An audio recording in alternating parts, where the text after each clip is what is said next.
जनता नरेंद्र मोदी के साथ थी और आगे भी रहेगी। राहुल गांधी की विदेश यात्रा पर हमें कुछ नहीं पूछना है। उन्होंने किसानों से बोला और आपने जिस पर कहा कि ग्रामीण इलाकों में बीजेपी का अपार सफलता के लिए जो दिख रहा है, उन्होंने कहा कि अन्नदाता बढ़े चलो मैं तुम्हारे साथ हूँ, उन्होंने ट्वीट किया, जबकि आप कह रहे हैं कि अन्नदाता आपके साथ है। राहुल गांधी अन्नदाताओं को कह रहे बढ़े चलो, खुद ही बढ़ चले, तो क्या कहेंगे?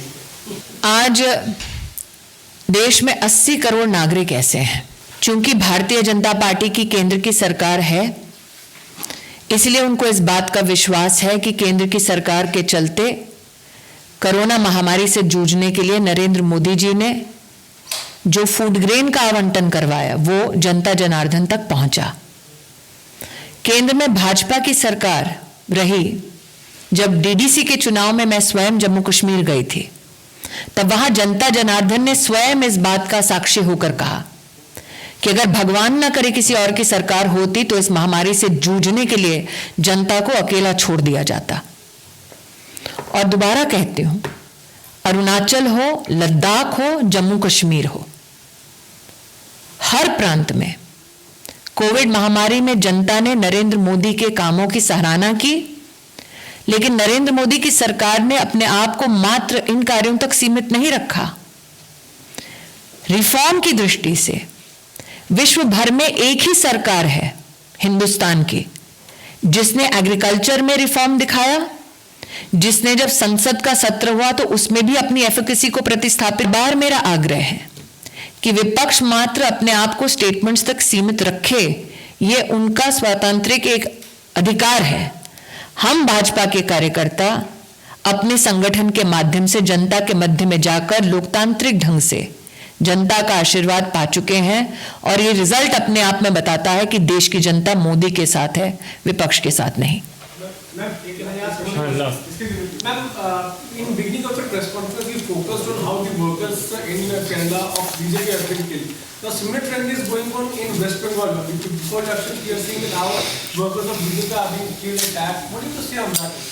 मैंने पहले भी कहा था, आज दोहराती हूं, टीएमसी के रक्त तंत्र का जवाब जनता लोकतंत्र के माध्यम से देगी। नरेंद्र मोदी जी के नेतृत्व में चाहे वो आयुष्मान भारत योजना हो, चाहे वो किसान सम्मान निधि हो, चाहे वो भारत सरकार के विविध डिपार्टमेंट्स के माध्यम से जनता को संरक्षित अथवा जनता को समृद्ध करने के कार्य हों, वहां की स्थानीय सरकार ने विकास के इन सभी कार्यों को रोका और जनता आतुरता से इंतजार कर रही है कि कब वहां पर भी चुनाव हो और वहां पर भी कमल का फूल खिले और विकास जीते। अंतिम प्रश्न विकास भदौरिया जी। प्रति जी, मेरा सवाल ये है कि अरुणाचल में आपने वहाँ पर जिला पंचायत में जीत दर्ज की, लेकिन जेडीयू के 6 विधायक भी आपने अपने साथ जोड़ लिए। जेडीयू इस बात से नाराज है कि हमने तो मंत्री बनाने के लिए कहा था उन विधायकों को, आपने भाजपा में ही शामिल करा दिया। कौन सा व्यक्ति क्यों भाजपा में शामिल हो रहा है स्वतंत्र देश में, उस पर मुझे टिप्पणी करने की जरूरत नहीं है। ये आपको अधिकृत प्रवक्ता बता देंगे कि जेडीयू की दृष्टि से उनका क्या पक्ष है बिहार प्रदेश में। मैं तो इतना ही कहती हूं कि चाहे वो बिहार हो, चाहे वो बंगाल हो, चाहे वो केरल हो, लद्दाख हो, अथवा जम्मू कश्मीर का डीडीसी का चुनाव हो, जो कटाक्ष हम पर कर रहे थे बार बार, जो जानबूझकर लोगों को बरगला रहे थे, उनको जवाब स्वयं देश की जनता ने दिया है। क्या जनता का वो जवाब आपको मान्य नहीं? आज देश की उसी जनता को आभार व्यक्त करने तो हम आए हैं जी। इतिहास की दृष्टि से धारा 370 जब हटी थी तब चुनौती दी गई थी देश की जनता को कि खून की नदियां बहाई जाएंगी, लेकिन देश की और विशेषतः जम्मू कश्मीर की जनता ने लोकतंत्र के सहारे से अपने मत को प्रतिस्थापित करके विकास में अपना विश्वास दिखाया है। यहां तक कि रियासी डिस्ट्रिक्ट में 74% से ज्यादा की वोटिंग होना अपने आप में इस बात को प्रतिस्थापित करता है कि जो जम्मू कश्मीर में रिकॉर्ड वोटर का टर्नआउट हुआ वो बतलाता है कि गुपकार गैंग की मंशा को ध्वस्त करने वाली स्वयं जम्मू कश्मीर की जनता थी।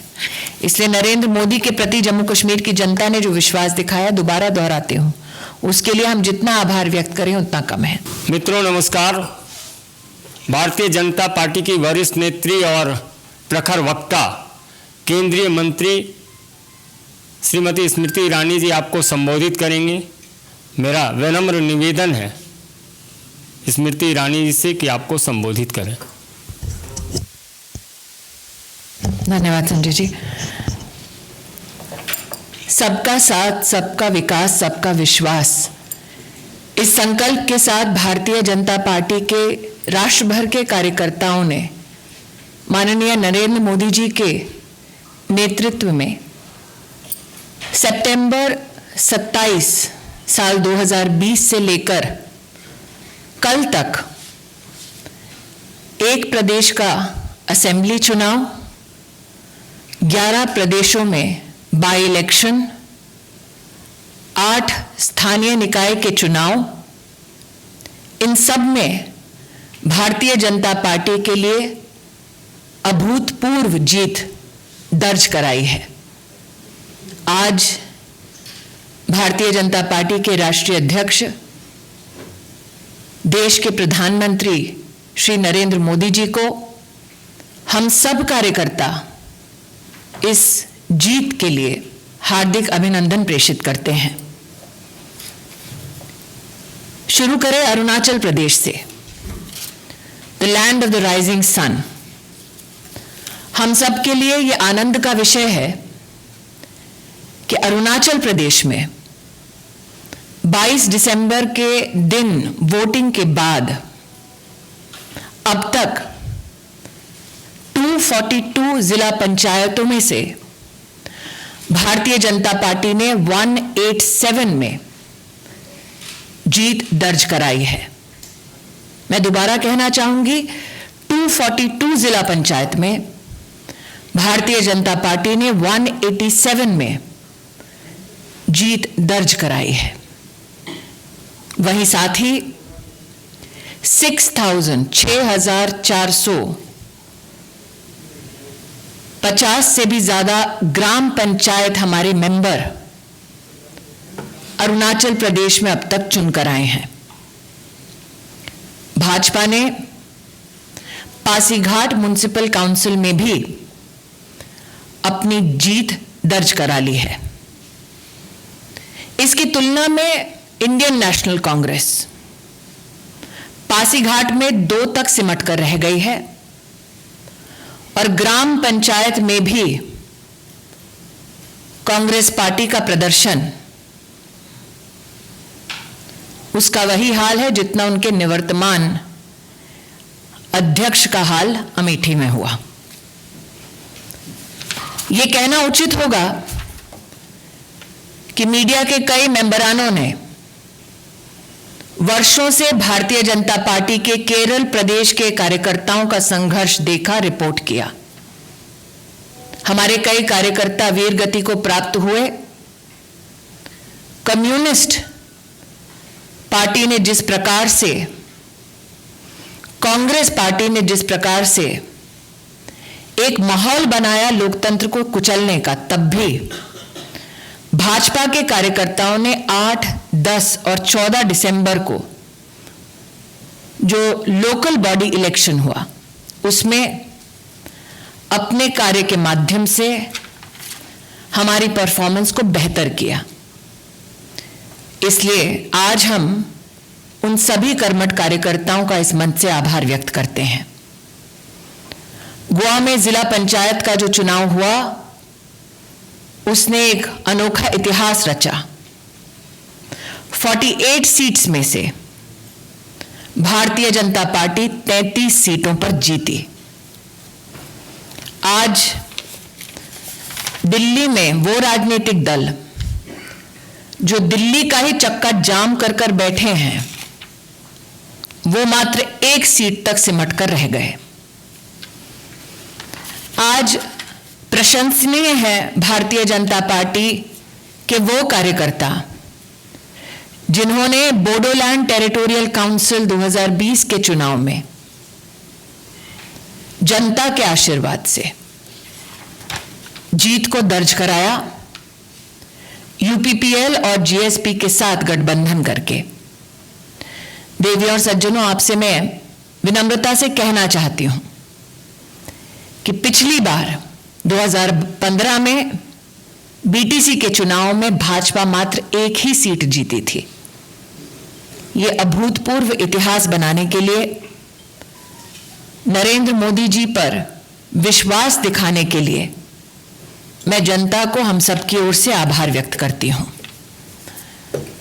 कांग्रेस पार्टी का कटाक्ष रहा कि ग्रामीण अंचल में भाजपा अपनी पॉपुलैरिटी खो रही है, लेकिन राजस्थान का चुनाव, विशेषतः राजस्थान में ग्रामीण अंचल में 2.5 करोड़ वोटों में से भारतीय जनता पार्टी को अभूतपूर्व जो राजस्थान के ग्रामीण नागरिकों ने जीत दर्ज करवाई, वो अपने आप में इस बात का प्रमाण है कि जिस प्रदेश में कांग्रेस की सरकार हो, उस प्रदेश में ग्रामीण अंचल, ग्रामीण नागरिक अगर किसी पर विश्वास करता है तो उस नेता का नाम नरेंद्र मोदी है।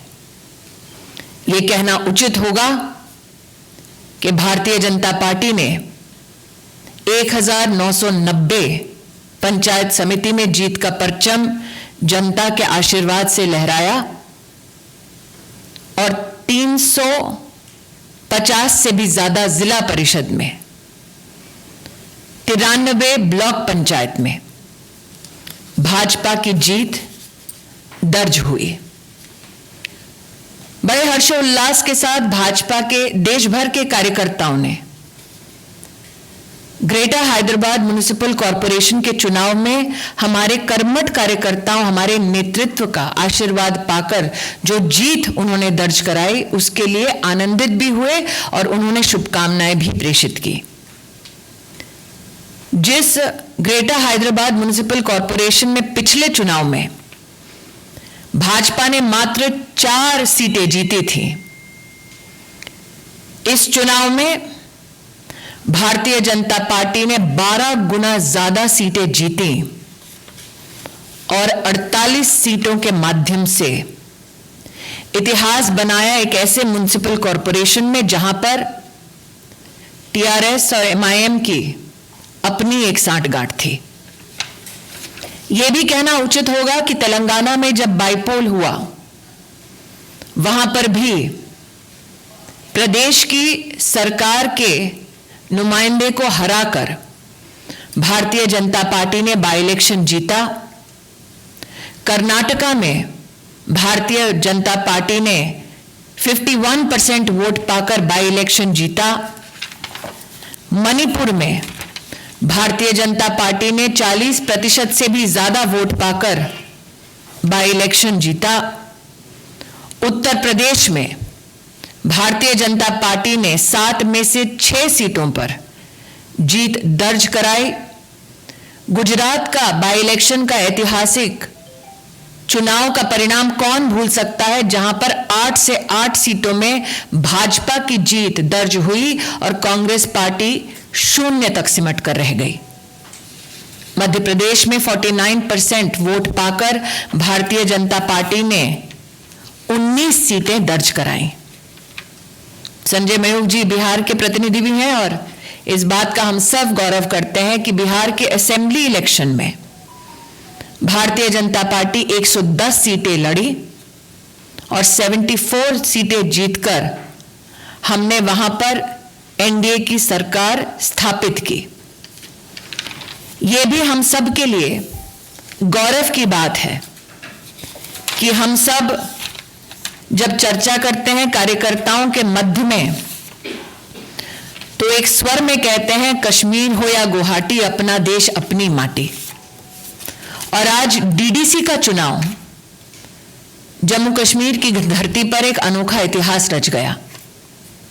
इतिहास में पहली बार इस चुनाव में भारतीय जनता पार्टी ने 75 सीटों पे अपनी जीत दर्ज कराकर जनता के मध्य में नरेंद्र मोदी जी के प्रति जो विश्वास है उसे पुनः स्थापित किया लोकतांत्रिक तरीके से।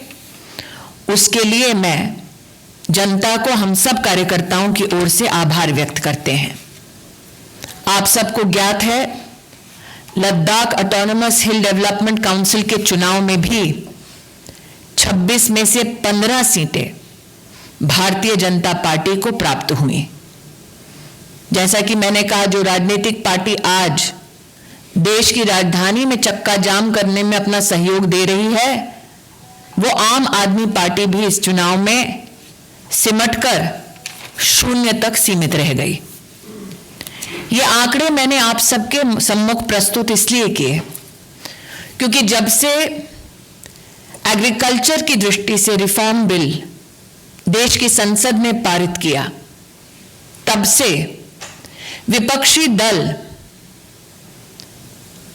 एक भ्रांति फैलाने का प्रयास कर रहे हैं। उनका आरोप रहा है कि देश की ग्रामीण जनता विशेषतः भारत सरकार के सम्मुख पीड़ा व्यक्त कर रही है, लेकिन देश के लोकतांत्रिक सच को आज उजागर करते हुए ये आंकड़े बतलाते हैं कि किस प्रकार से ग्रामीण अंचल में, चाहे वो किसान हो, चाहे वो साधारण नागरिक हो, विशेषतः देश की गृहिणी हो, कोविड महामारी में नरेंद्र मोदी जी की केंद्र की सरकार ने किस प्रकार से हर परिवार को संरक्षित किया। संरक्षण के इस काम के साथ साथ भी भारत के नवनिर्माण में रिफॉर्म की गति को रुकने नहीं दिया। इन सभी विकास के कार्यों को देखकर जनता ने पुनः इन सभी चुनाव में अपना विश्वास नरेंद्र मोदी और भारतीय जनता पर प्रतिस्थापित किया और विपक्ष को दो टूक जवाब देने के लिए आज भाजपा उन सभी नागरिकों का दिल से आभार और अभिनंदन करती है।